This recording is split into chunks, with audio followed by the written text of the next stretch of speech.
મંત્રી કાર્યાલયનો સામાન લઈ જવાની શરૂઆત થઈ ગઈ છે। ભગવાનની મૂર્તિ સહિતનું જે પણ સામાન છે તે હવે ધીમે ધીમે લઈ જવામાં આવી રહ્યું છે।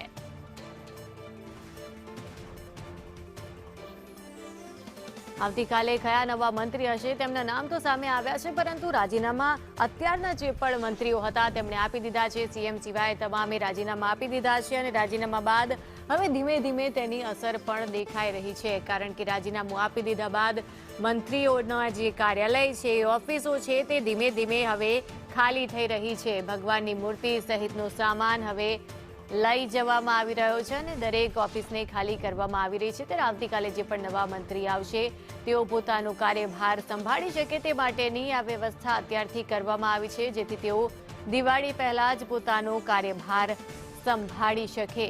રાજીનામું દરેક મંત્રીએ ધરી દીધું છે। વિસ્તરણની જ્યારે ચર્ચાઓ થઈ રહી છે ત્યારે અત્યારના જેટલા પણ મંત્રીઓ હતા તેમનું રાજીનામું લેવાઈ ગયું છે।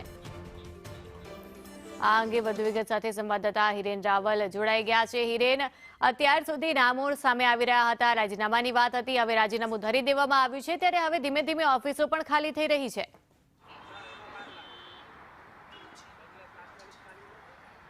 જે મંત્રીઓને રાજીનામા આપ્યા છે એ 16 મંત્રીઓ છે એ પોતાની એક બે મંત્રીઓને બાદ કરતા પોતાની કચેરીઓ છે તે ખાલી કરવા માટેની શરૂઆત કરી દેવામાં આવી છે।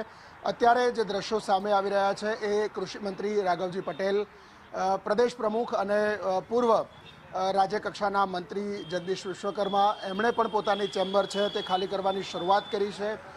અન્ય મંત્રીઓ છે એમની ચેમ્બરો પણ અત્યારે ખાલી થવાની શરૂઆત થઈ છે। જે સૂચના એમને આપવામાં આવી છે તે અંતર્ગત આજે મોડી રાત સુધીમાં આ મંત્રીઓએ પોતાની ચેમ્બરો છે એ ખાલી કરવાની છે અને ત્યાર પછી એ ચેમ્બરોની સાફ સફાઈ કરી આવતીકાલે બપોર પછી એટલે કે સાંજના સમયે નવા મંત્રીઓને કેબિનેટ બેઠક પછી આ ચેમ્બરો છે તે ફાળવવામાં આવશે।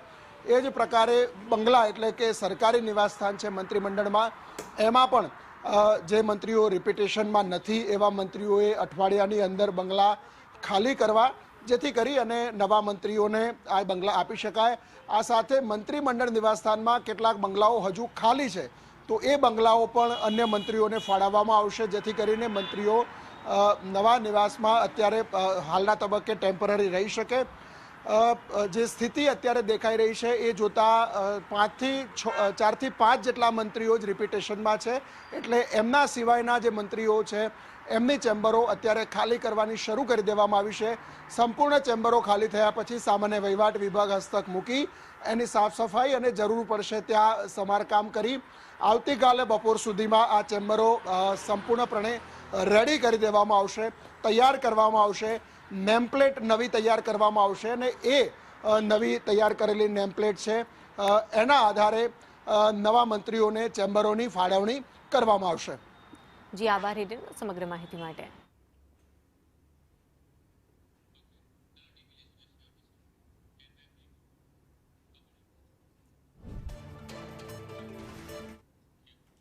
ત્યારે મંત્રીમંડળનું વિસ્તરણ થવાનું છે અને શપથના મંચ ઉપરથી જ જાહેર થશે મંત્રીઓનું કદ।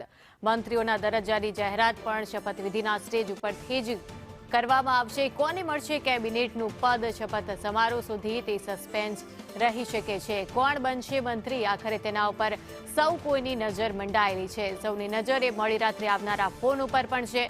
આવતીકાલે મહાત્મા મંદિરમાં મંત્રીઓના દરજ્જા ઉપરથી પડદો ઉડશે।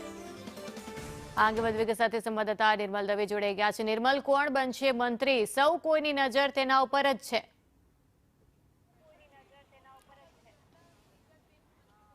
અત્યારે હું એમએલએ ક્વાર્ટર છે અને ત્યાં છું।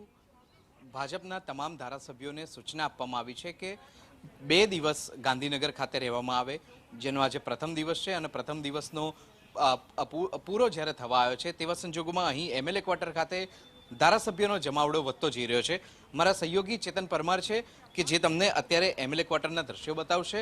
અહીં ગાડીઓ એક બાદ એક આવી રહી છે અને અહીં આવતા તમામ ધારાસભ્યો એક પ્રકારની અપેક્ષા સાથે આવી રહ્યા છે કે ક્યાંક તેમને ફોન ના આવી જાય, ક્યાંક તેમને મંત્રી તરીકેના શપથ ના લેવડાવી દે, એ તમામ અપેક્ષાઓ સાથે તેઓ અહીં આવી રહ્યા છે। જે પણ ધારાસભ્યો અહીં આવે છે તે તમામ ધારાસભ્યો સાથે વાતચીત કરવાનો પણ પ્રયત્ન કરવામાં આવે છે। પરંતુ આ ધારાસભ્યોનું કહેવું એમ છે કે પાર્ટીમાંથી વિસ્તરણ અંગે કોઈ પણ પ્રકારની મીડિયા સમક્ષ નિવેદન ના આપવું, જેથી મીડિયા સામે કોઈ પણ પ્રકારનું નિવેદન આપી શકાશે નહીં. આમ તમામ ધારાસભ્યો અહીં આવી રહ્યા છે. ભાજપના ધારાસભ્યોનો જમાવડો અહીં એમએલએ ક્વાર્ટર ખાતે વધતો જઈ રહ્યો છે અને તમામ લોકો આવતીકાલે જે યોજાનારો શપથ ગ્રહણ સમારોહ છે તેમાં તેઓ ખાસ અપેક્ષા સાથે આવી રહ્યા છે કે કદાચ તેમનું નામ કોઈ મંત્રી તરીકે ન આવી જાય. જી આભાર નિર્મલ સમગ્ર માહિતી માટે. તો મંત્રીઓના દરજ્જાની જાહેરાત શપથ વિધિના સ્ટેજ ઉપરથી જ થશે અને ત્યારે જ ખબર પડશે આ જે પડદો હાલ પડેલો છે તેનાથી